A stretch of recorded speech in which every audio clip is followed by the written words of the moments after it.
It all started at the end of the 20th century when calamities suddenly appeared. The whole earth found itself cornered by its helplessness against these monsters. Humanity could do nothing. If chaos and despair had taken hold, humanity was at the end of its rope.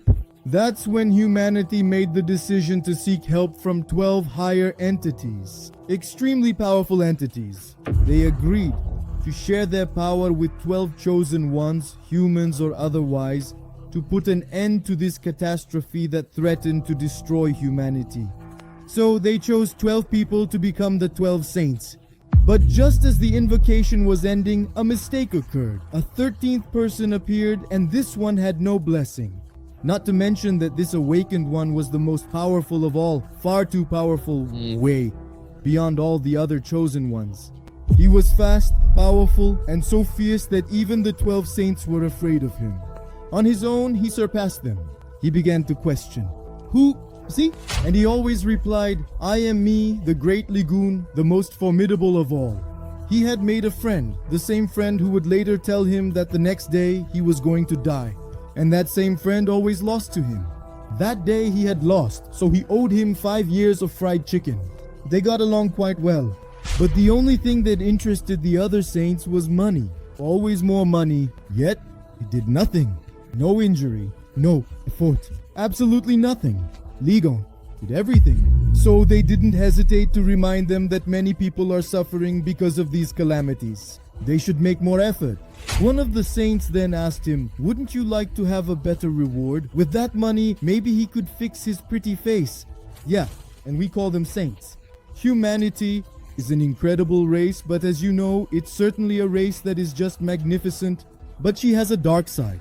And even in the most difficult moments, that dark side still manages to surface. Some didn't hesitate to do whatever they wanted, despite the plea that there were monsters that were destroying absolutely everything. They didn't care at all. They were always thinking about money. Money, money, money. In reality, they didn't like them, because he saw their true face. They are only interested in themselves. Sometimes they asked Lagoon not to show up, so he could get a bigger reward. But that day, the day they had to face the fearsome Red Eye in the Tower of the Mountains, fear got the better of them. Was standing in front of them, the leader of the Demon Tower, the Red Eye, the most fearsome of demons. His pressure and aura were monstrous, and that day he noticed it too. But he never saw himself, never let it happen. The demon's first attack was a scream. A scream so powerful that the walls, the ground, and the tower trembled. The ground was tearing apart, and a burning fire was erupting from the depths of the earth. Yet, the demon hadn't even lifted a foot. Yet he hadn't raised a single arm. Yet, he hadn't moved. With the force of his scream, he turned the earth. Huge flames erupted from everywhere. The saints could do nothing against him. For miles you could see his power, the power of his flames. And even the sky couldn't withstand this monstrous power. A chasm opened in the clouds. The saints couldn't believe it. How can she be so powerful? When you looked at the ground, it had given way to a crater in which lava had taken its place. The monster had completely changed the place. A single scream was enough to change the place where he was. You'd think you were in the depths of the earth. Yet he hadn't moved yet. He took pleasure in seeing weak creatures tremble before him. In reality, he is extremely powerful. In part 1, when we saw his death, because yes, he is going to die. You need to watch episode 1 to understand better. I thought that at that moment, in reality, he wasn't that strong. The Igun had massacred him. In fact, when you see that, you think, whoa, but who is the monster really? The Igun massacred him. He turned the world upside down with a single scream. I don't know about you, but I think the question is quickly answered. The monster is not the one sitting on the throne. The monster is the one who just arrived.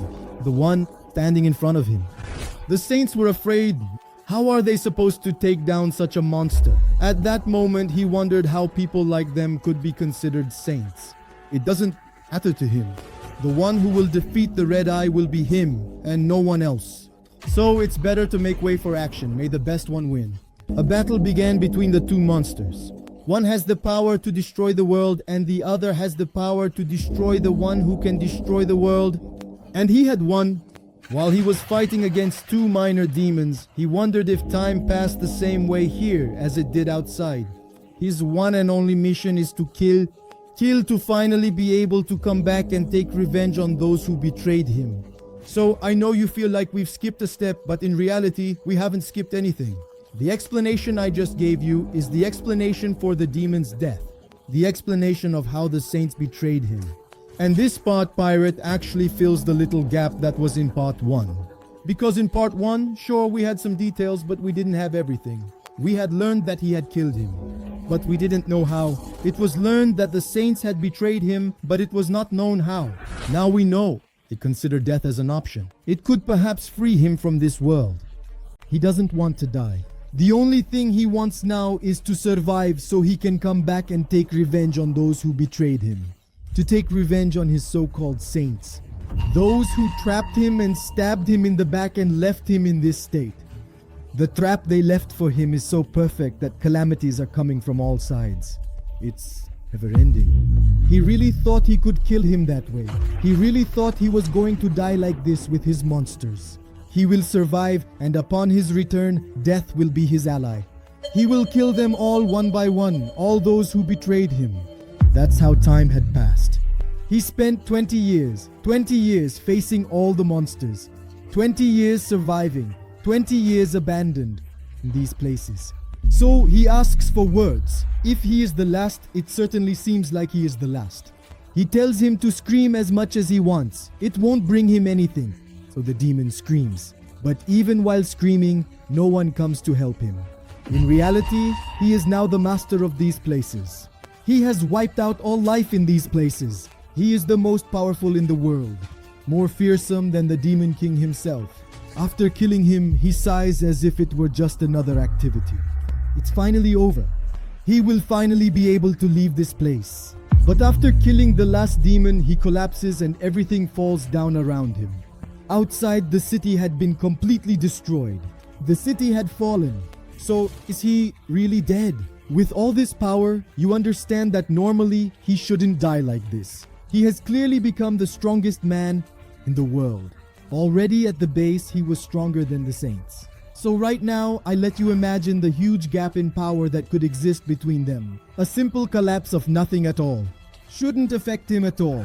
He had told him not to go into those places. But how could he have imagined it would end this way? That high-ranking monsters were in these places and would be on their tail. He thinks they are dead. An adventure teller had told him that by coming to these places, he would encounter a monster.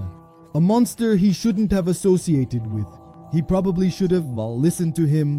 He falls to the ground, and for a moment he says that if only Ligun had come back, such monsters wouldn't be on the surface of the earth if Ligun had returned.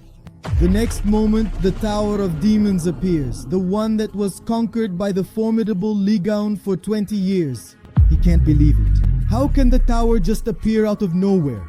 The next moment, the tower collapses and a being appears. A being that is both imposing and formidable. He asks who dared to stab him in the back and throw him into the abyss filled with monsters. He catches them. They're in deep trouble. The calamity of this world, it's him now. As they are. Get ready because his return signals their end. The end of the 12 saints, here come the pirates. That's the end of this little story, so I'm sorry. I hope you can't hear the snoring, my brother's loud snoring. Right now, I'm filming the video in the evening because I'm running a bit late. A little behind schedule, and I'm going to have to do the editing a bit late. And here, I've got my little bro. I assure you, he snores like we owe him money. It's intense. Anyway, don't worry. The sequel is coming soon, hoping that Did you enjoy the video? Feel free to share your thoughts and feelings in the comments. Take care of yourselves and remember that we are pirates and nothing can stop us, not even the formidable Ligo.